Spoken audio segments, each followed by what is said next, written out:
Welcome back to the Max Out Show, where I've made it my mission to bring you the world's most inspiring people to help you fulfill your highest potential. Today, I'm joined by Coach Michael Hill, a master strength and conditioning coach and director of sports performance at Georgetown University, where he oversees the development of over 20 teams and thousands of student athletes. So as a former student athlete myself, I had a great time diving deep with him into leadership, strength training, and building character. Let's dive right in.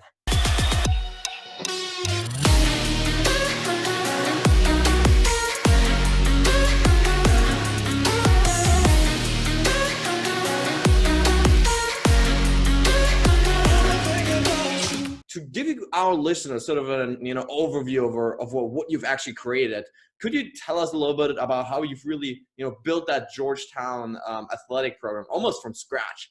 Because you started as this intern, right? Only one other person in the beginning, and now if you I've only seen it online, but those pictures just look amazing of the whole athletic facilities, and it just looks great. So can you give us a little bit of background of how you've built that over the last 16 years now? Yeah. So I would be remiss if I didn't thank Coach Augie Morelli, who was here previously, and he was kind of the one who laid the groundwork for the Georgetown Iron Hoyas. And so when I first came here, he was here, and it was actually the building next to us. We're in a new building now, Thompson Athletic Center, but we were in the building next to us, and the weight room was on the second floor, and it was just him, another guy, and then a couple of work study people. In the weight room being on the second floor, it's like, okay, it doesn't really work.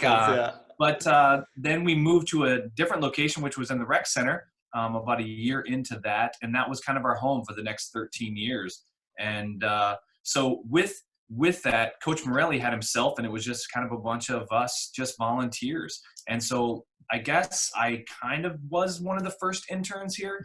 And so I was tasked with learning as much as I possibly could about the program, learning, adding value immediately as a coach, but also just a volunteer coach. And so I hit the ground running, and I got thrown to the wolves in a lot of different areas. So I had to have myself set up, daily for success, because I could have easily quickly failed. And from that, it each year just kind of chipping away and growing a little bit, and getting the name out there, and getting our Iron Hoyas t-shirts out there and logo. Slowly but surely over the 16 years, we have grown into full-time staff of 3 with 29 sports. And then we have 5 part-time strength coaches who work with us as well. And then we have a whole army of interns. So we have a collegiate level intern, we have a volunteer level intern, and then we have what we call a full-time CSCCA internship. And so, 16 years, there's still much more growth that we need. But as I say, I could stay here for the rest of my life, or I could leave tomorrow, knowing that I did a great job. And the next person that comes in, maybe at that 17-year mark, or maybe at the 40-year mark, will have themselves set up for success as well.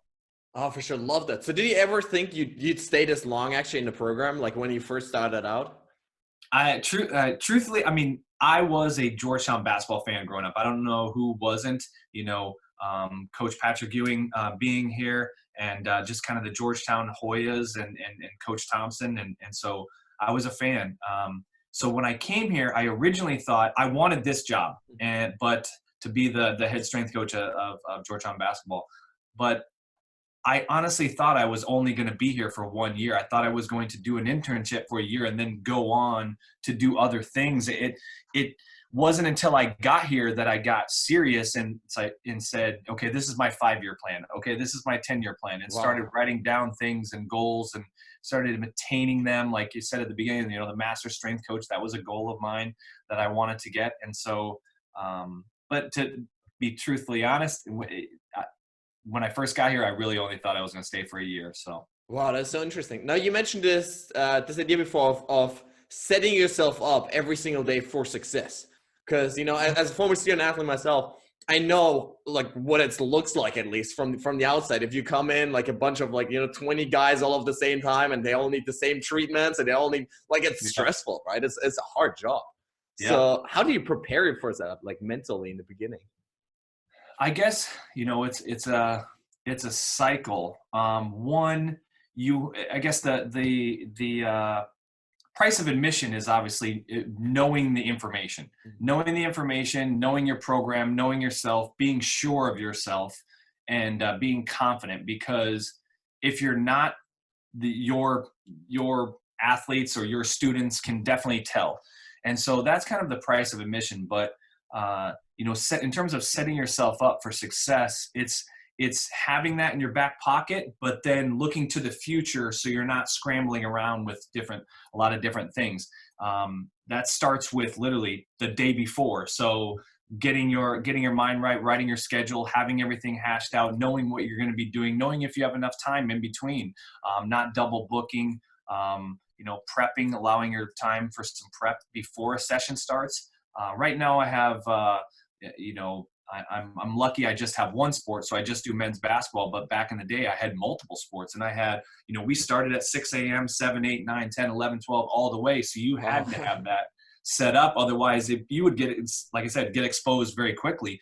So now, I try and set up everything really the day before. So it's kind of a dress rehearsal type walkthrough in my mind.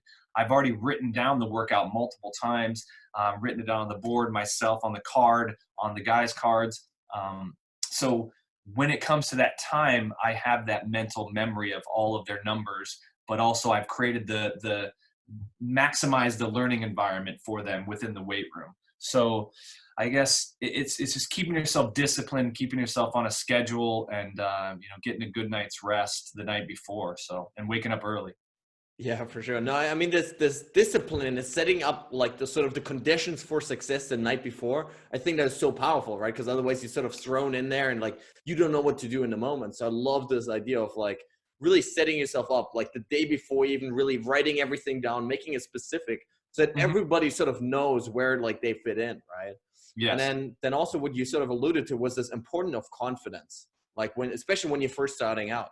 So how do you help people, when you get, for example, a new intern, right? And they're supposed to teach like the, high level basketball players or whatever. How do you like help them maybe build that confidence and saying, okay, this is like, I know my stuff. Like, what would be some advice? I think, and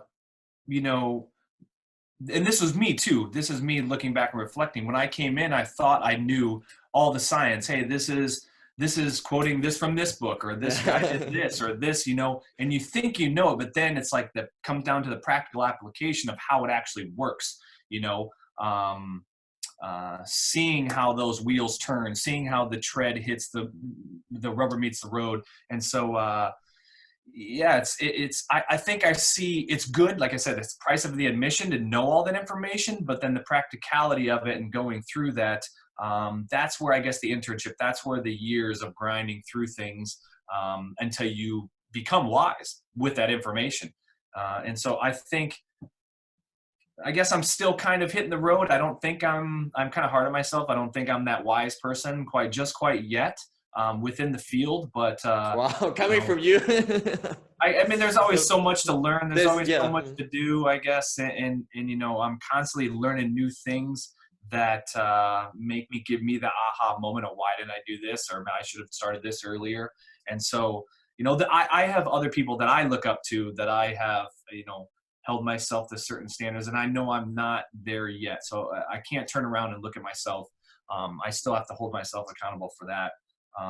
But I guess alluding to the question about, being confident with that, I do feel that I am confident in my own skin with my own coaching. I don't have to impress anybody. I don't have to put on a show. It's not fake, not fake energy. When the camera's turned on in here or the camera's turned off, I'm still going to be the same coach. Even, this goes for picking up something off the ground. Even if somebody's watching you or not watching you, if something's on the ground, pick it up. It's just being a good person and being confident. So. Yeah, if I remember correctly, I think I heard it on the podcast with Ryan Munsey that like you or someone in your team saw someone like pick something up off the floor and then hire that person just because of that. Am I remembering that correctly? Yeah. So that was Big Coach Thompson had said that. So it was a story about a manager. He was on a trial to be a manager for the basketball team, and He saw him spill some ice in the other facility that we used to have. Saw him spill some ice, and the kid took the time, picked up every piece of ice, swept everything, put it away, made it look like there was nothing had happened, and without anybody knowing. And coach is like, I want that kid. Wow. Yeah. And so, it's kind of like the thing of, when you go to the bathroom, do you wash your hands? I mean, who's watching you from that? Or Yeah. who's if you're walking down the street and you see a piece of trash, do you pick it up, or do you throw your own trash away? Those are all kind of being like what Ryan and I were talking about, just being a good human, really, right? For sure, being a good human. And so it really speaks to like the trust and the character that you build over time, right? Because especially in an athletic program, you have to trust that the people will actually do the things they're supposed to do, right? Like it's so easy for athletes to eat badly, to not do the workouts right, like when coach is not looking, right? There's so many ways to like sort of flunk out and cheat and like, take the easy path instead of actually doing the work. Yeah. So how do you develop that in people, like in your program? Or how do we, first of all, maybe I guess hire for that? And then really develop that in your athletes that are coming in? Like, how do you get that trustworthiness, that character? It's hard. I mean, Conor McGregor just said that in his post-fight interview, was like, everybody knows what to do, they just don't want to do it, know?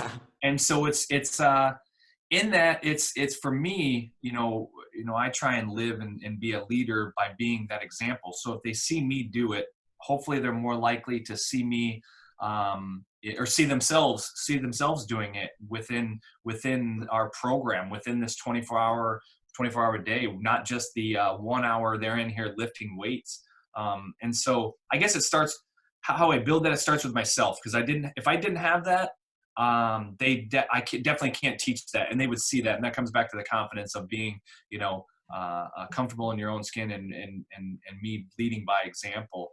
And it takes time, I guess. I kind of came up with this. I have 3 buckets. And so my program is called an RDL. And so first years, I'm building a relationship. Second years, third year, I'm developing them. And then third or fourth year or fifth year, training them for lifestyle. And so it's an RDL. So just trying to train them.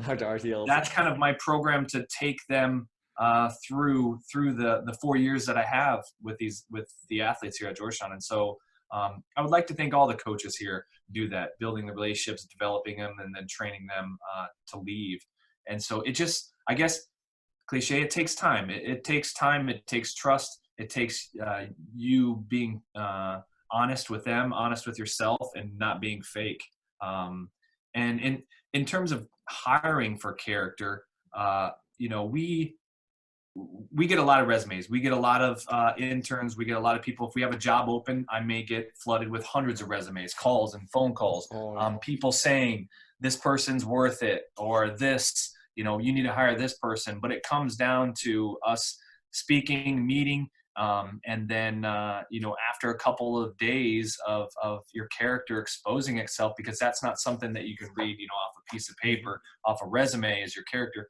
After a couple of days, you'll know whether this person is a plus or a minus.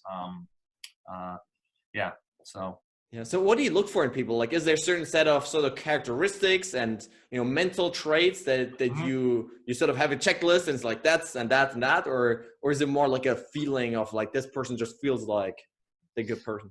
It's kind of a feeling, but it's also I can't put words to it. It's everybody fits within a system, and is that system good for you? And honestly, if it's not good for us, then it may be great somewhere else. Georgetown, you have to be very adaptable. That's one thing that comes to mind, is if you are training the football team and the next hour you're training the tennis team, or the 1 hour you're training men's lacrosse, next hour you're training women's lacrosse, or whatever the combination is, you have to wear many different hats. You can treat everybody the same, but it has to be different. And so I guess the one thing I always say is look for is adaptability. Can you be throwing curveballs? Can you keep it together? Can you solve problems? And I guess I don't want to say mental toughness, but can you can you lead by that example and be that person that can really solve any problem that comes at you, or hit any curveball, fastball that is coming at you, and or look for the answer. If you don't know the answer, but you should know where to look for that answer. So yeah. Yeah, I love that. So I want to go back for a second to those RDLs, because this Yeah. last point of life, like training for lifestyle, that sounds really interesting. So can you explain a little more about that? Like, do you basically prepare people for life after, their collegiate career, or what does that mean? Yeah. So I guess, just speaking here with men's basketball, I get the athletes for 4 years, and it's a lot of it. Training for lifestyle just starts with simple conversations, and just being, the freshman year, I'm just trying to build a relationship, and then I develop that relationship. It's more on that kind of a level.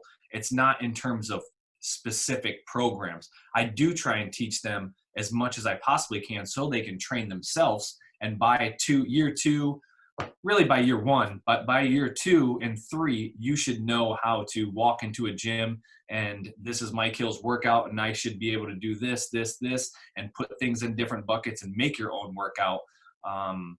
Training for lifestyle is more just, being that mentor and helping you. Is this guy going to go to the NBA? He is. Okay, then we're going to train you this way. Is he going to go, off to overseas, or is this his last shebang? And a lot of it's kind of just preparing you for all those different avenues. It's not necessarily the actual program. No, I think that is so important, because like the reality is that most people don't go on to go pro, right? Yes. Like Yep. I remember from my university, Florida Gulf Coast University, every year we'd have like 5, 6, 7, 8 guys from, basketball and soccer that would go pro, right? And they'd make the money. But the rest of them were just regular students, and then they'd end, right? And like they'd spend 4 years basically chasing the athletic dream, and like it doesn't work out, right? And oftentimes Yeah. I've realized like that. I mean, that's a huge bummer, right? Like that can be devastating if you've spent your whole life chasing that thing and then it doesn't work out. Yeah. So like, do you prepare people like when they're sort of on the edge and like they might fail? Like, do you prepare people then like specifically for like, hey, what's afterwards, right? Like you can't be a student athlete forever, right? I guess that comes back to the conversations and being a friend, being a mentor, that coaches or their friends, maybe they have that conversation with me. And I do ask all the athletes, like, if you didn't have basketball, what would you be doing? Or what do you think you want to do? Or how can I help you in whatever avenue you're going to go? And that just comes back to, I think any good mentor would have that conversation with their friends or best friends or whatnot. And so, yeah, it just stems from being around the athletes so much. I mean, I travel with them. I see them more than sometimes the coaches do.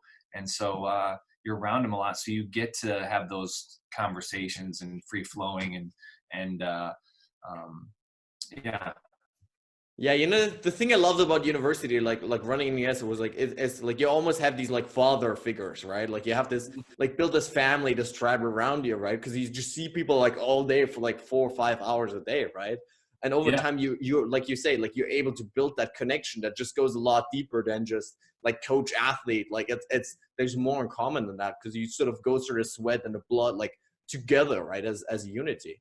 So. Yeah.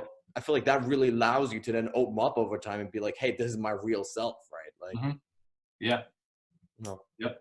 So I absolutely love that. Now, is there any, athlete over those years that stuck out in particular for really, embodying those values you're looking for? Like, was there ever like a moment where like that person is like, really living that?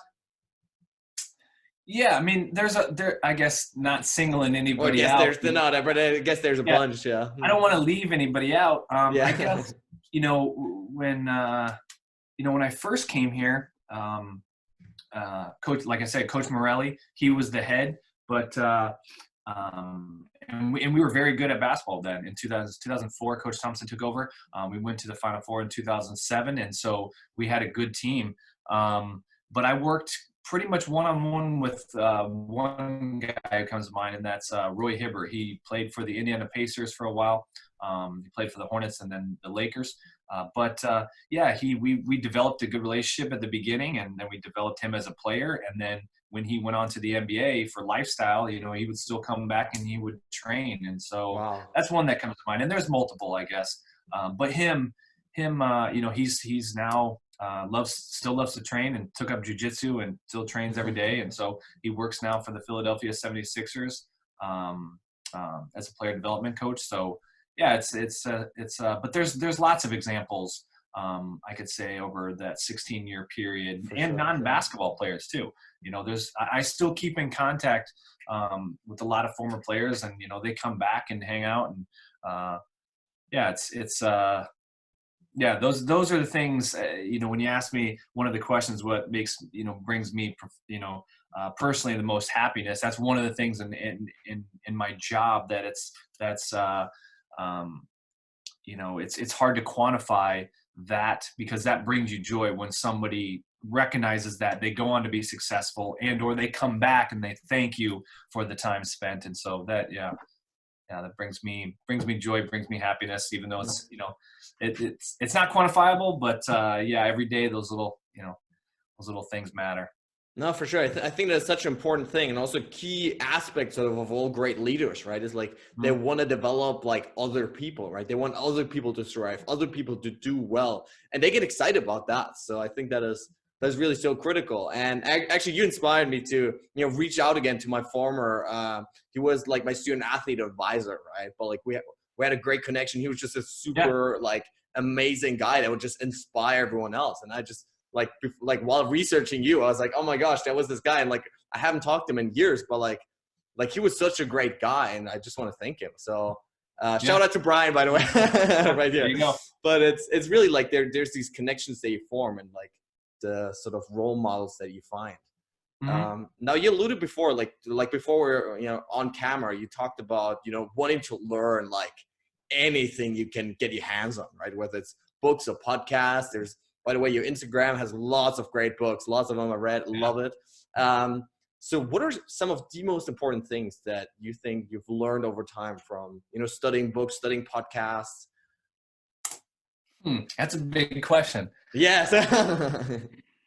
I guess,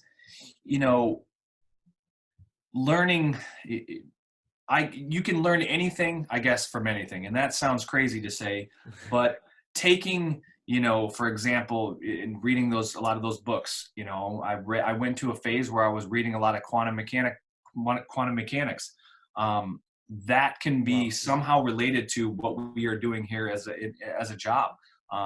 Reading, about a lot of, crime or, whatever, you can learn a lot by that. Investigative reporting. I read a book, Never Split the Difference, on interrogation. About interrogation. There's a professor here at Georgetown that wrote the book, and so there's a lot of applications taken from that. And so for me, it's more finding a passion, and then any of those areas that I'm passionate about, I can apply to what I'm passionate about here, which is strength training. Reading about NASA and how they train the astronauts. You can apply that to what you're doing here. And so I'm interested in all that stuff. I'm interested in, the military. I'm interested in leadership. I'm interested in outer space. I'm interested in quantum mechanics. I'm interested in when you talk to Dr. Oren about the flow and that stuff, that stuff is interesting to me. And all of that, in learning in all of those areas in that broad scope, if I can find one little piece and pull it out and apply it, to this learning environment that I've created here, my little weight room area or classroom per se. That's what I get excited about, and that's what I love about learning as much as I possibly can. My mom was a teacher for 40 plus years. Wow. And so I told the story on another podcast, but I didn't. Funny thing is, I didn't learn to read till quite older. I was really I was put into a side class, and I was kind of slow to learn. And now it's like, you got to slow me down. So but yeah, in learning, you can learn from the positives, you can learn from the negatives. And I think Yeah, I guess I'm just on that kind of a quest for knowledge, I Quest guess. for Yeah. knowledge, yeah. No, I absolutely love that. And I think there's so many different, like you say, areas of life that you can sort of draw from to really live a better life and really apply to any kind of area. Mhm. So, is there any idea or sort of tool, technique, anything that sticks out in particular that really inspired you and you've sort of taken into practice? Then, is there anything that comes to mind? Uh, I guess there is a lot. I read this book a while ago. It's about uh, the Akashic field. So what it is, if you believe, obviously, that you're recording this right now, but your cell phone is recording everything that you're saying and doing and whatnot, but there's something out there, the A field, that records all your thoughts, everything you say, where you move. But what I took from it was my thoughts. And so, when you're driving down the road and you get mad in traffic, the person in front of you, they have control over your thoughts. And so, and other little things. That's Oh, just yes. that's one small example. But for me, just like thinking negatively, and there was no, before that book, I guess I still had a moral compass. I still am religious and all of that stuff. And, but it just kind of made me think like, okay, if this is being recorded, like I don't want these thoughts in my head. I want to think positive about everything. I want to have a good outlook on things. I want to do things the right way. And that was kind of the, who's watching, right?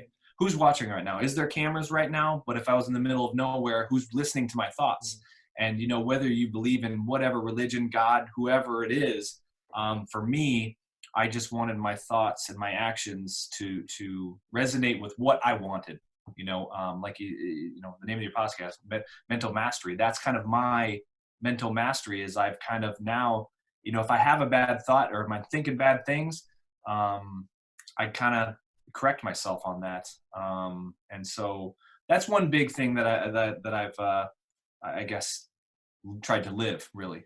No, absolutely. I love that metaphor of really like acting and thinking and believing like someone else was watching, or like your mom, right? Like was watching you and like Yeah, observing every movement. Like you don't want to mess anything up, right? So yeah, so what I often actually I sort of visualize something similar is like, sort of being in an Olympics, right? And like like TV cameras are on you, right? Like in those moments when all you want to do is quit, right? Like do you want to quit in front of the whole world? No, you don't, right? You wanna stay strong in that moment. So I love these kind of metaphors of really like building that accountability basically to like the broader world. Now, as I sort of mentioned in the intro, you're a master strength and conditioning coach now, which is the highest, sort of honor given in your profession. So what does like being strong mean to you, like in your life? I think it refers back to that. Um, you know, being strong in body is one thing, being strong in mind is another. But being strong, when things like I said, alluded to, looking for somebody to be adaptable and solving problems, like there's things your body's being bombarded by lots of things, good molecules, bad molecules, rays from the sun, all sorts of things, but not to mention traffic and bills and all that stuff. It's how you kind of create that shell around you and how you let that shell and all those problems come in and bounce off of you. Um, yeah, that's, I guess short answer of that. But, Yeah. Are there any specific like mental training tools then? You go to the gym for the physical aspect. How do you train the mental aspect? Like, or do you teach that also to your student athletes? um, that, I guess I don't have specific tools for that. I guess I don't have a PhD or doctorate in psychology or anything like that. Sports psychology is just kind of like the anecdotal type of stuff that you do, and it goes back to the RDL, the relationship development lifestyle. It's building that relationship, being that mentor, so you can cross that bridge. So any information you give, I don't need to have a doctorate behind me. I don't need to have a PhD or have studied that stuff. If I say something to an athlete or give them a little piece of advice or a little way to kind of curb something, that connection will work. Those words will resonate with that person. But there's not. I guess there's nothing specific for me. Like mastering I guess my own mind. Obviously, that's probably a work in progress for everybody, and that comes back to being, you know, being confident in yourself, is being confident in your skin and not being fake, and going and being trusting of yourself. But I think it's a constant learning, but I think I'm getting better at it. I think I'm getting more aware of it. I also have a 5-year-old daughter, so she kind of puts me in check with a lot of Wow. my patience. I think, Yes. uh, but yeah, I think that's a constant battlefield, with your mind, because it's always there. You're never gonna rest from it. So. Do you feel like your patience has also developed in other areas then, like within, the sports field or anywhere else through like your daughter, I guess, at that age, pushing Yeah. you quite a bit? Yeah, I mean, I can say this. I'm not the yeller and screamer strength coach. We can do that, and I've done that. I've went through that route. But more, I guess, being patient, because remembering that these are college athletes, they are still learning. There's no substitute for age, and so being a little bit more patient with their kind of learning process and how people learn. I have 12 guys on the roster, and they're not all equal. If I say this, if you're a captain on the team, it's KPT. So that's another little thing. It's KPT. You know it, you can perform it, and you can teach it. So if you're a captain, you know it, perform it, and can teach it. And so we may only have a couple of those guys that know it totally, can perform it totally, but then they can teach it to somebody else. There's some people that can perform it, but they can't take that knowledge and teach it to somebody else. Or they may kind of know, let's say, the offense a little bit, but they don't really know the defense, but they can perform it. But if you wanted to have them teach, the next incoming freshmen that are coming in, you wouldn't want this group doing it. So, yeah. No, love that idea. Yeah. Now on the show, we always love to celebrate failure as a stepping stone to sort of building more courage, building more character, building more resilience. Do you have throughout your career, any kind of failure in your life that really forced you to level up your game afterwards? I guess, and when you send me that, there's I guess a lot of failures, a lot of failures, missed opportunities that I've had, that you could have said, I should have done this, or I should have taken this job, or I should have gone on this way, or I should have gone after this certification or done this. There's lots of that stuff. I guess it goes, that would be the one aspect, is just missed opportunities, lots of failures throughout. I guess in terms of my job and my path, I don't have any regrets. I guess I don't wish anything else. In terms of, I guess failing, when I was younger, like saying when I couldn't read, that was a failure that I overcame. And, after I overcame that, I kind of really didn't take my education seriously until after college. Wow, And really? once I was after college, or once I got out of college, and I started, going back and reading a lot of the books that I had and going through my notes, and I really underachieved in that aspect. And so when I took my master's at Georgetown, I went through with flying colors, and now going through and taking classes at other places. I kind of wish, in terms of the question of failure, I wish I would have taken that education seriously. My mom being a teacher, I should have. I should Maybe have because of that, right? Yeah. But that just, what shifted for you then? Like if you like until college, basically you didn't take it seriously. What was the moment, or was there a moment that like you suddenly realized like, hey, it can't go on like this? Like now I have to shift, or was it more gradual process? It was kind of a gradual process. It wasn't like an aha moment. I just saw things and where I needed to go, and you need to get this to this goal. Like athletes, this performance. I didn't have, a basketball court to go play on to make my life excel. It was going to either be my hardcore work ethic, or my knowledge base. And so I just married the two together. And that's what drew me down the path. And with those two, with a hardcore work ethic, and with the knowledge, you can basically set any goal and achieve whatever you really want. And so I've done that. I've done, If I write something down, I'm going to go after it as hard as I can and plant little seeds, and it maybe take 5-10 years to get there. But that's what moves me forward. That's what wakes me up in the morning. So. Yeah, I love it, especially this pursuit of like these super long goals, right? Because like 5 years, 10 years is a long timeline. And for many people, I think it's so long they can't like comprehend it anymore quite that, right? Yeah. So it's like too long and then too scary and too painful and too big, right? So Yeah. most people said like maybe like a 2-month goal, but like, or like a season goal, but not like a 10-year plan. Yeah. So how do you go through that process? Like, is it more like, like yearly sort of sit down? He's like, okay, this is what I want to accomplish. Or is it more like when that thing comes up, I'm like, yeah, now I want to change. Yeah. It's, I have, I guess, so if I'll turn this way a little bit. So this is my board yes. right up here. So I have 4 quadrants. I have my professional goals. I have my team goals. I have my projects, and then I have my self-improvement. So that's written up there. That's written up there for, me to hold myself accountable.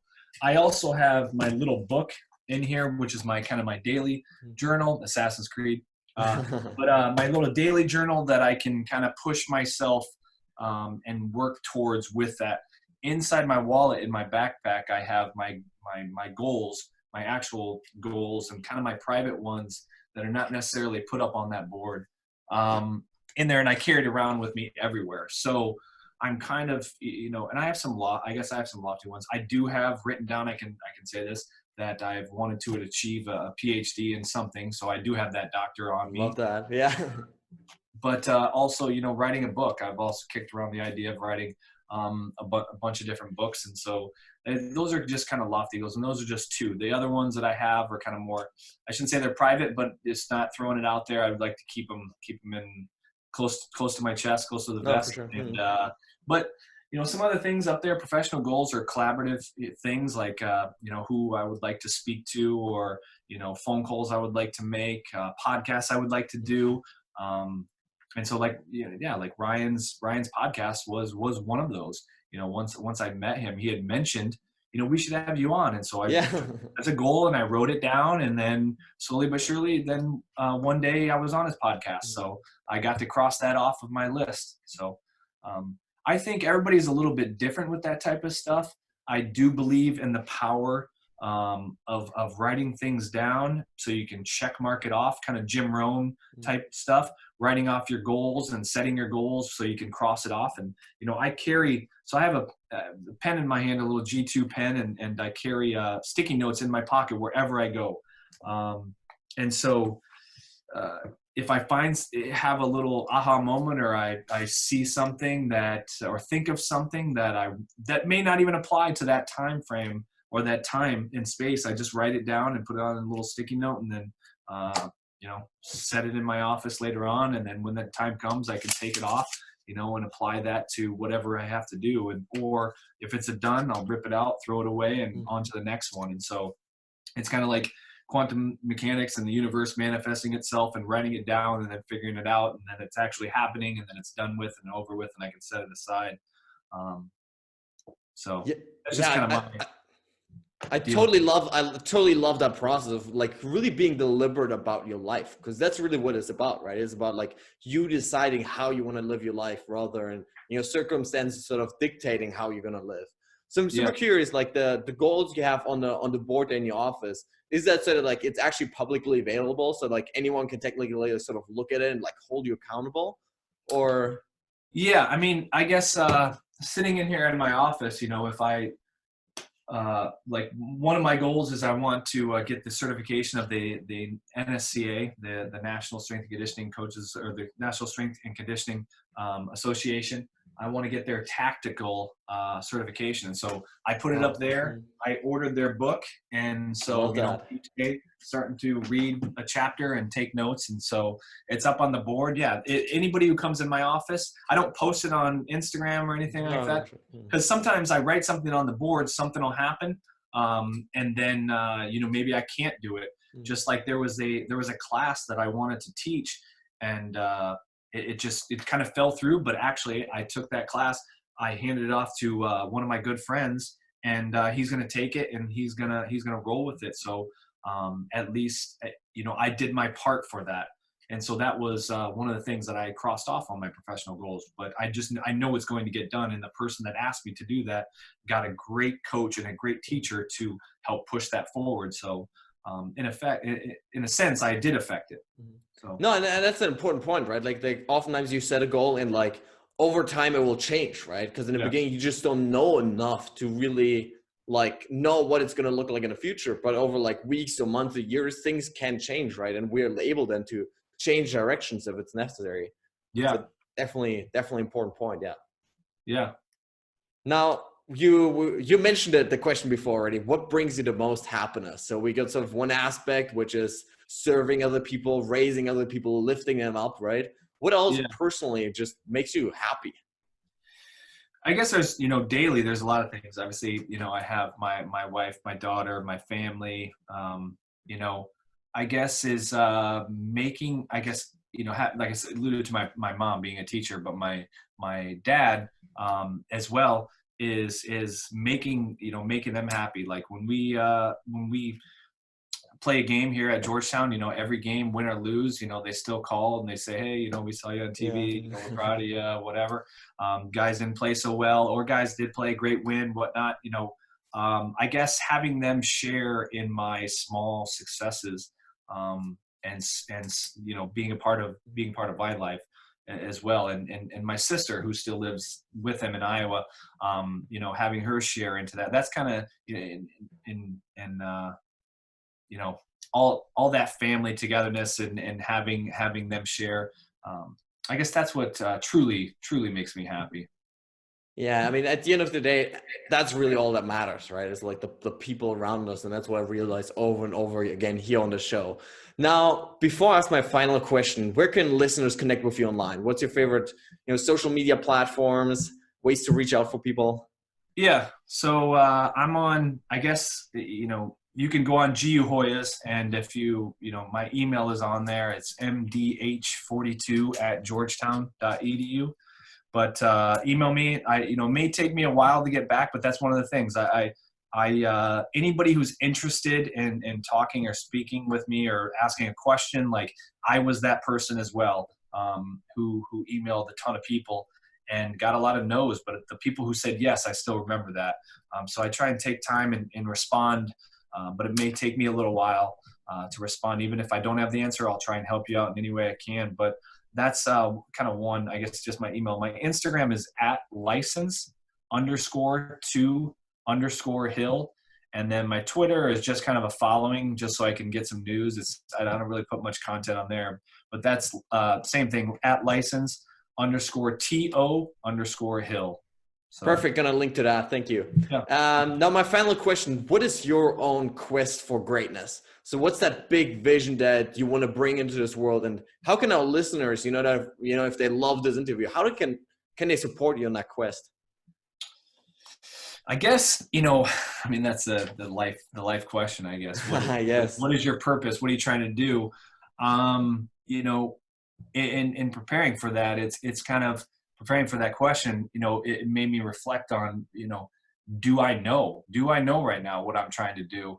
I've put all these rules in place for myself, to be successful, to set myself up for success, to be, disciplined and structured and move myself forward for whatever goal.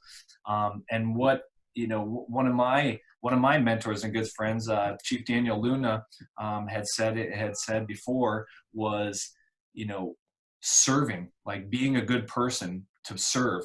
You don't have to, he said it was, you don't have to be in the military to serve. You can also serve in other ways, just as being a man and being a human.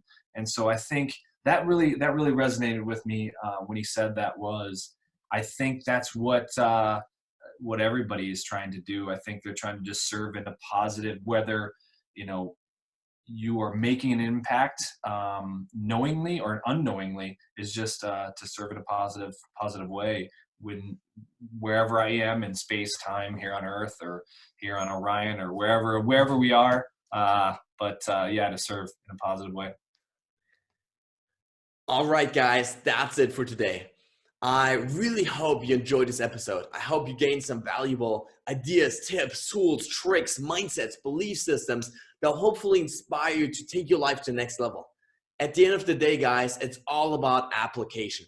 The only thing that's going to set you apart tomorrow from where you are today is how much action you take with those ideas that you gained.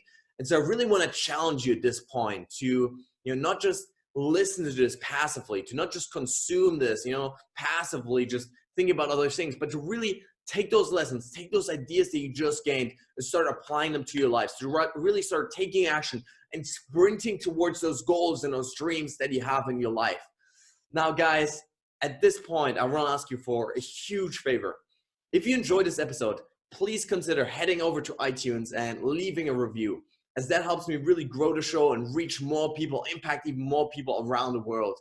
If you have a family member, a friend, a loved one maybe, that you think could benefit from this content, please consider, sharing it with them, forwarding to them, as that helps us really build a community of like-minded people that are all about maxing out their lives. Now, guys, with that being said, thanks so much for tuning in today. I really, really appreciate it.